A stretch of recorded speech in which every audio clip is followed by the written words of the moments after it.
Ladies and gentlemen, I'm not kidding when I tell you, in 2006, the Acura TL was the top dog.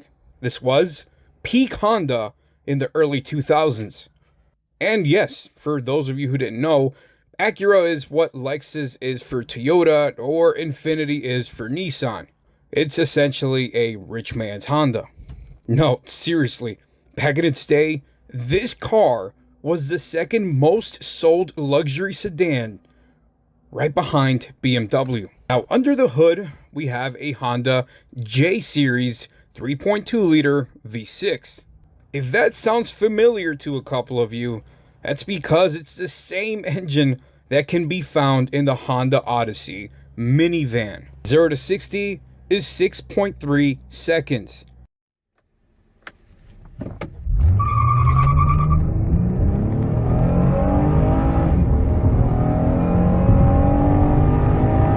In a 4-door V6. That's faster than a frickin' V8 powered SN95 Mustang GT. Hell, it's almost as fast as a pre-LT1 C4 Corvette. Again, in a 4-door V6 Honda. Horsepower ranges between 260 or 270 depending on the methods used at the time to test it. Yeah, that alone would take up an entire video, so just pick a number and go with it. Oh, and I almost forgot. This mofo also comes with VTEC.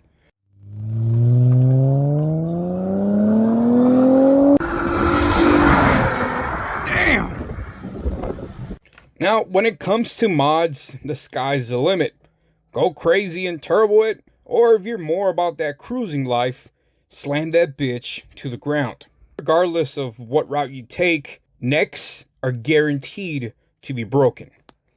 This was also the year where Honda introduced its advanced anti-torque sear system.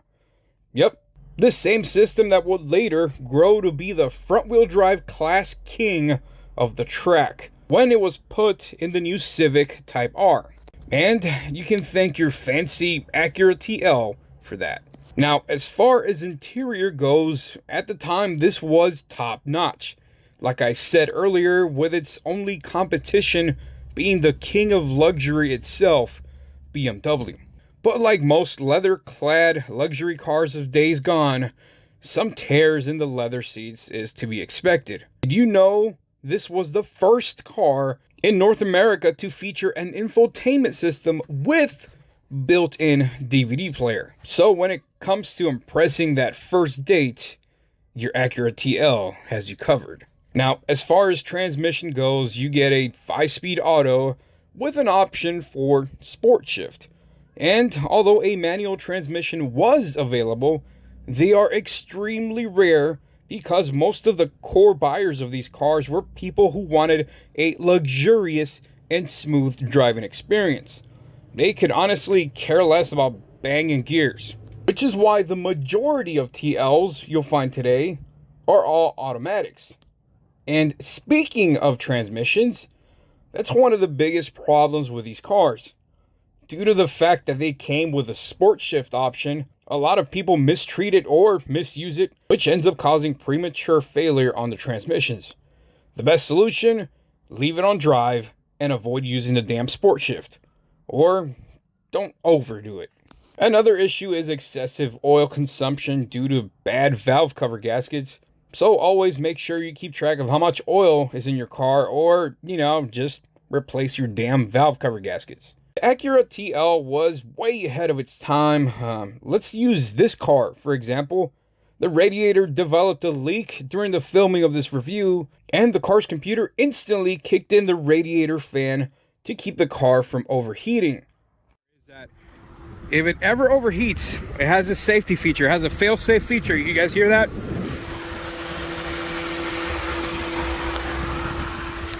That pretty much prevents the car from catastrophically overheating to the point where it can actually cause any kind of engine damage.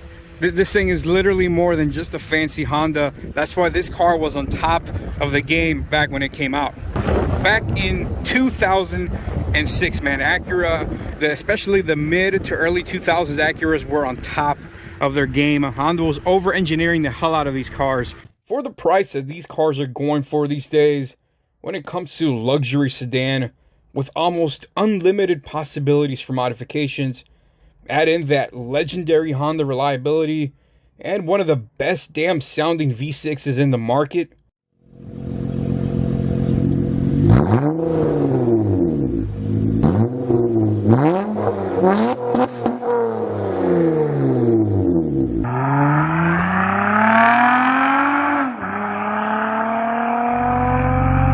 And nothing comes close to the Acura TL.